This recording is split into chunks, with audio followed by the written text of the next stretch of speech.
I am Carmen Norris, and you're listening to the Bad Alibi podcast. Please note, today's episode does contain mentions of domestic violence.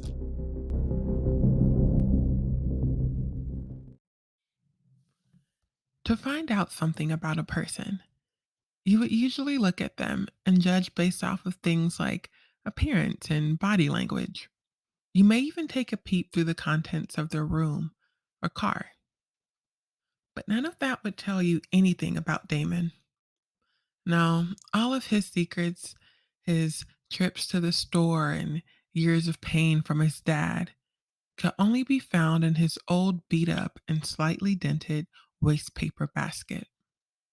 It told stories of things that went on through the years, like the scratches on the side of it were from him grabbing it to hit his wife.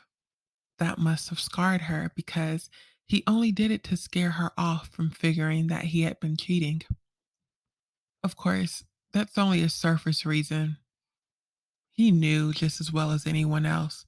There's no excuse for that. But how could anyone ignore something so obvious? He would take 3 hours to go run a 30-minute errand. Then, when he came home, he looked like he ran in a marathon. Jess ignored it, though. She was a nice lady and would not dare believe that he could do any wrong. If you're wondering how I know all this, it's because I'm his best friend. I am the keeper of his secrets. And in case you didn't know, a person's secrets speak to who they really are. The things you try to hide are the things that make you. But I and Damon have been together for the longest. I know more about him than anyone does. A good look at me tells his whole story. At the bottom is an oddly colored scorch mark. It's a very dark color with a purplish tint to it. It was there because he was screwing some young blonde pretending to be dumb. She was smart enough to know that it would be a bad idea to let her teacher, Jess, catch her in bed with her husband. She was pretending a bit too hard because instead of throwing her underwear in her pocket or even, oh, I don't know, putting them back on, she threw them in me and burned it.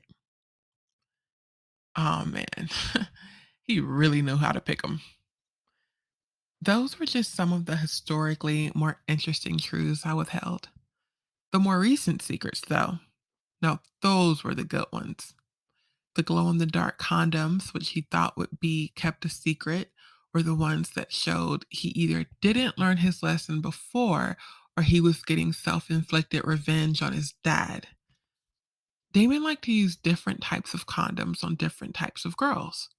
One in particular was a much older woman. Damon's dad beat him with me because she just happened to also be his dad's mistress, and Damon was banging her too.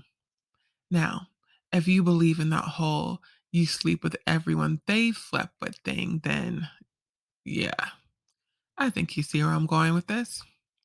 Anyway, Damon figured that he wasn't going to let his old man tell him what to do. So by sticking it to her, he was sticking it to his old man. Uh, uh, Poor choice of words, but you get the picture.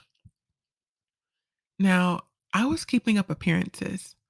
I had balled up paper hiding all of his truths and stories. But just like a neutral friend that doesn't stir the pot, I held them for him.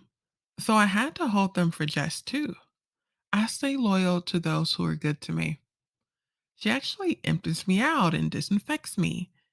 And one secret in particular that Jess was holding, that was going to be a good one.